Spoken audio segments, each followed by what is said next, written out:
There are few constants in League of Legends esports. Between roster shuffles, players retiring, and legacies ending. That signals the end! The SKT dynasty is over! But there are a few things you can always count on. NA will always choke. The broadcast will always be delayed. And Sjokz bringing fans across the world some of the biggest moments the game has ever seen. From the goofy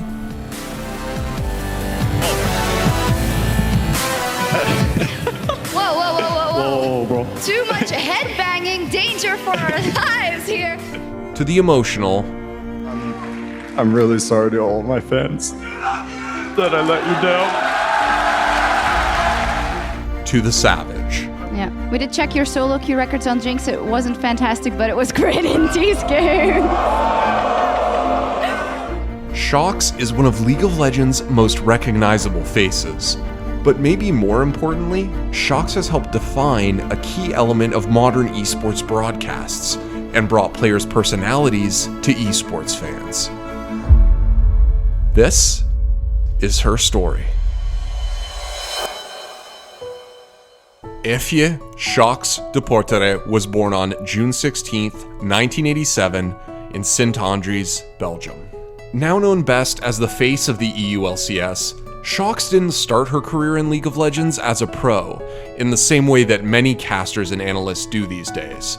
In fact, she didn't start as a League of Legends fan at all, since her first gaming love was Unreal Tournament. As a kid growing up in Belgium, Sjokz played plenty of video games, but found her way to Unreal Tournament.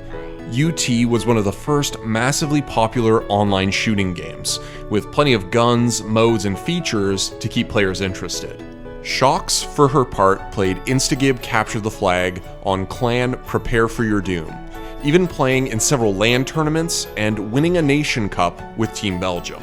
We were champion of the Nations Cup with Team Belgium. So in the Nations Cup, Belgium would win, and actually in the Euro Cups and on the LAN parties I played, my team would always come in second to a team called Majestic 5. We would be in Prepare for Your Doom, and it was kind of a rivalry.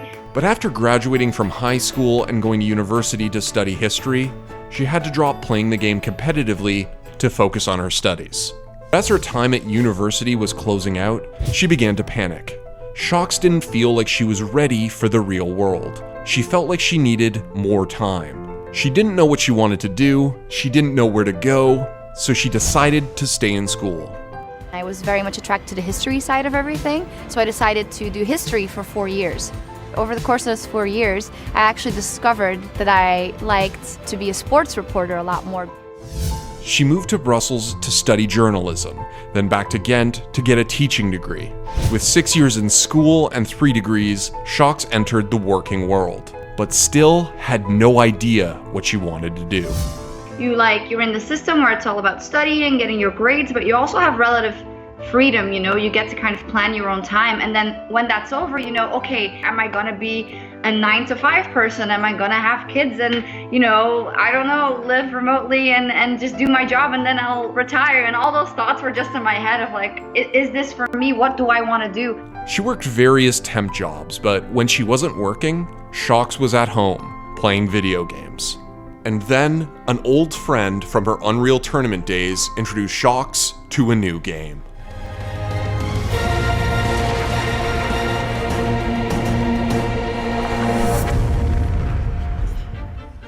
League of Legends wasn't new in 2011, but it was still growing, and its pro scene was still being built out.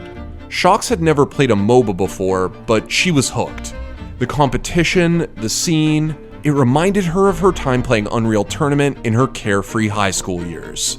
One of my old clanmates, he said, this is free, you should try it, it's fun. And I basically was really attracted to the fact that it was just really fun. It was a really good game to play with 5 people, to be on TeamSpeak, and it was a learning curve. I was really bad. I mean, I've never really been great at League of Legends, but it was just so incredibly fun. By day, Sjokz waited tables, cleaned houses, and answered phone calls. But by night, she was back to staying up late, playing games with friends. And then, one fateful night, Sjokz stumbled across a stream that changed her life. I must been 2012, and it's in Hanover, and I think it was Counter Logic Gaming, but it was like Hotshot GG and Saint Vicious and all those people, so really like old school. And I remember watching a lot of that in my first couple of, discovery steps of competitive League. This game that Sjokz had been playing for months now had a competitive scene, just like Unreal did, but it was bigger in every way. Tournaments were more glamorous, prizes were higher, and perhaps most notably, the superstars were already there. She wasn't the best player in the world, but she knew in that moment that she needed to be part of the League of Legends community, so she got to work. Sjokz found her way to SK Gaming, who hired her to write news about tournaments and team changes. It was a small job, but she made it into something more. Her articles eventually got her a job as SK's lead editor for League of Legends, and eventually into the role that let her truly break into the scene, the host of Summoner's Recap. Hey you guys, I'm Sjokz and this is the Summoners Recap, your weekly League of Legends news fix in just a couple of minutes. Hey you guys, and welcome to the Summoners Recap live from Austin, Texas. Hey you guys, I'm Sjokz and this is the Summoners Recap, still your weekly League of Legends newscast. Summoners Recap was an early video show for League fans looking to get caught up on the scene. It wasn't perfect, but the community rallied around it for both its content and the personality behind it. French casting duo Chips and Noy. French. Chips in what? Sjokz cared about League, and it showed, which meant more people came knocking at her door to get her in their videos. She was a regular guest on Whose League Is It Anyway, a popular League personality talk show. Yes, hello, my name is Evie Sjokz de Portere, and I'm drinking Martini Bru, which is, I know, some kind of, not really champagne, like a little under that, but still really good. And, because we have something to celebrate, man. We all did good this year. And got a chance to start traveling to events and interviewing players at tournaments around Europe. Hey guys, this is Sjokz and I'm here with our star player Ocelot, who is feeling a bit better than he was yesterday, but probably still not totally over what happened.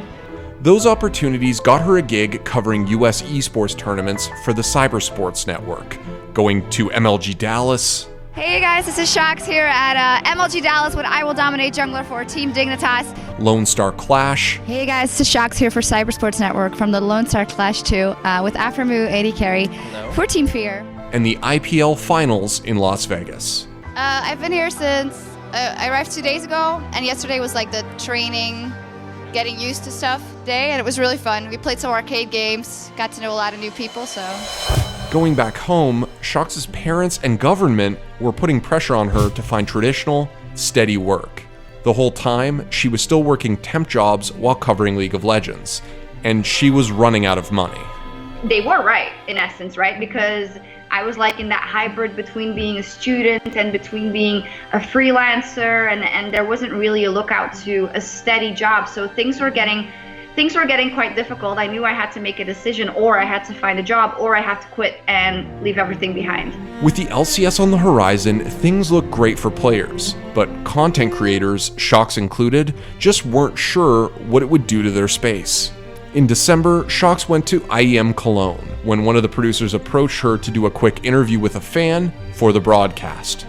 So at one point I was approached by one of the higher ups or people involved in the broadcasting at ESL, and they just said, do you want to do this? I believe it was a fan interview or like a fan check-in, and then that kind of qualified as a sort of a first step or audition. But I wouldn't say I completely didn't realize it. I definitely just kind of realized it, but I wasn't that savvy in like business-wise and what they were trying to do. So I just did a good job, apparently, and that came back to me later on. ESL was gearing up to run the first season of the EU LCS, and just a few weeks after that interview, she was hired to do player interviews on the broadcast. And she's never looked back. Since joining the EU LCS broadcast, Sjokz has become one of the biggest names in League of Legends. She's on League of Legends fans' screens every week, whether it's for LCS matches. Hello everyone, I'm Evie Sjokz de Portere and welcome to the second day of our Week 2 coverage of the League of Legends European LCS Summer Split. All-Stars. I'm Evie Sjokz de Portere on duty, and it's here on this stage that we'll be crowning the winners of the 2013 League of Legends All-Star Tournament later today. the analyst desk, I have an amazing poker face. Oh.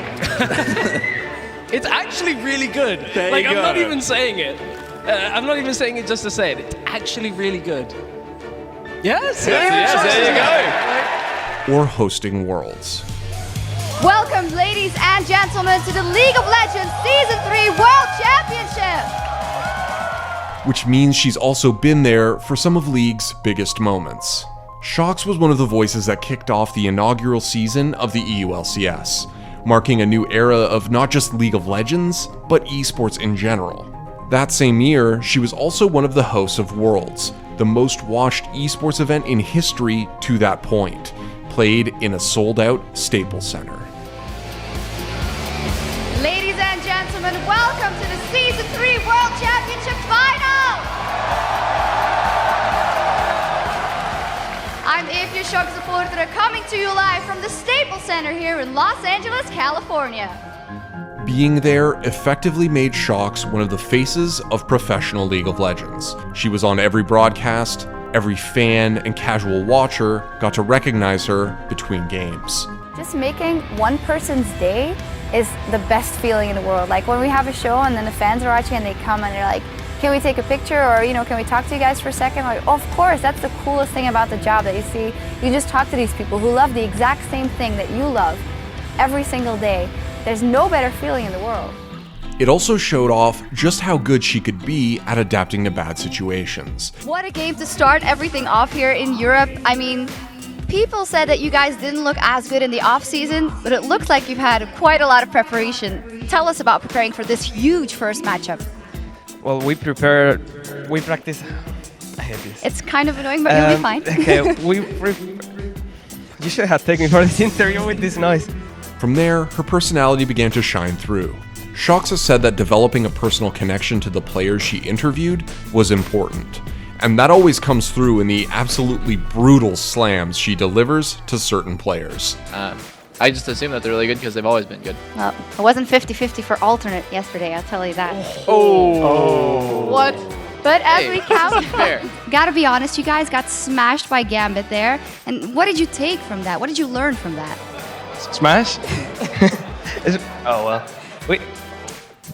We have bragging rights. We won 3 games, they won in points. Everyone's a winner.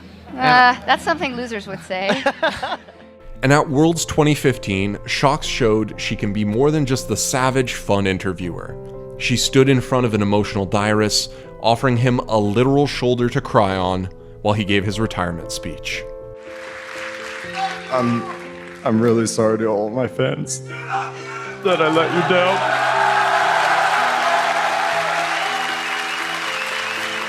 Dyrus, it's only normal for someone like you who tries so hard to do his best to feel this way in this particular moment, but all these people really genuinely support you, and there are so many people who do, because you've built up an incredible career. Every single NALCS game, 6 times in the finals in the NALCS, 5 times at the World Championship. That can't be underestimated, and they've always been there for you. What do you want to say to them? Now it's time to open a new book.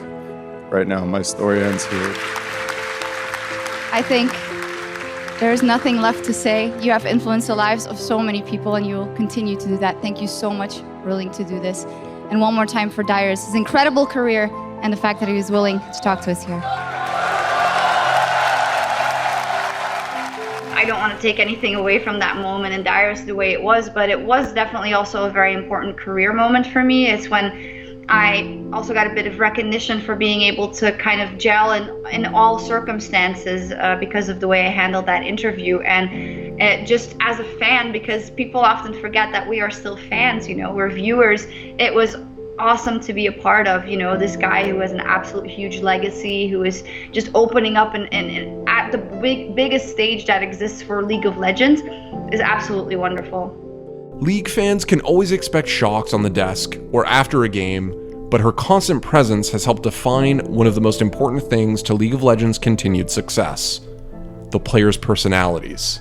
Finally, they've been clapping all along, so would you like to finish with a couple of words for all the TSM fans out here? Give me this. not as easy as I wanted it to be. It's not riding a bike. Yeah, I feel like a child and a heavy one as well. It's faster for sure. That's so easy. That's so easy. You remember when one of the first times you were going to be on the desk and you were like, I'm not sure if I should do this, and you've changed so much since then. Yeah. Esports has a reputation for wooden players. The stereotype of your average esports player is that of someone cold, detached, bad at socializing. And while it's not necessarily true of every esports athlete, it's hard to convince people they should be watching tournaments if the players aren't given the chance to overturn that stereotype. That's why Sjokz interviewing players between games was so important in the early days of the EU LCS. Sure, she was doing it beforehand, but LoL's community was still relatively small, and her interviews weren't raking in hundreds of thousands of views. But every one of those league fans was watching the LCS, and having Sjokz after nearly every EU game, interviewing players to humanize them, did wonders for getting people attached to the real people behind the incredible plays. You get to live through a lot with these guys. You know, you see whenever they win or lose, you can talk to them, you ask them sometimes behind the scenes how they're doing and if they're all right, and you discover more and more step by step. But it is really a year-long process, and it took several years for me to get very comfortable with people in general. But the fact that you just see them and you can talk to them about a lot of things makes you be able to break down a bit more boundaries when it comes to on-air interviews. And that relationship with the players is at the heart of what makes Sjokz so unique. A couple of interviews in a weekend at a tournament doesn't do as much as multiple interviews every week with honest, genuine answers from players who are willing to open up to someone who became their friend as the seasons went on. So I think the best for me was to just come here and meet all the fans, and obviously see her pretty face every morning makes it a lot better. Wow. You've gone all red, Sjokz. Yeah, I've gone all red. She's been in the scene so long at this point that the players know her and trust her. But it wasn't just the players' personalities that fans warmed up to over time. They also warmed up to Sjokz herself, who, through ubiquity and skill, became one of the biggest names in League, but thanks to her personality, also one of the most beloved. Alright, stop. Sonic, wait, and listen. Jankos' back was as bright as Leeson. He hit the Q, the kick, and more, but it wasn't enough to settle the score for Ice, baby. Was that me? Okay. It sounds like SOAS, but thank you so much, guys. There are a few things that League of Legends fans have grown to count on, but the fact that they count on Sjokz to bring them closer to the players, closer to the people who seem untouchable, makes her incredibly important to the League of Legends experience. Sjokz is on stream every week, and while she isn't doing as many interviews these days, she's responsible for drawing League fans in, for making people care about League of Legends and its superstars. She's been there for some of League's biggest moments, some of its most emotional moments, and every goofy headbang in between. When many people think of League of Legends, they don't just think about the superstars. They think about Sjokz, who brought those superstars to them. Thanks for watching. If you want more great content just like this, be sure to hit the subscribe button.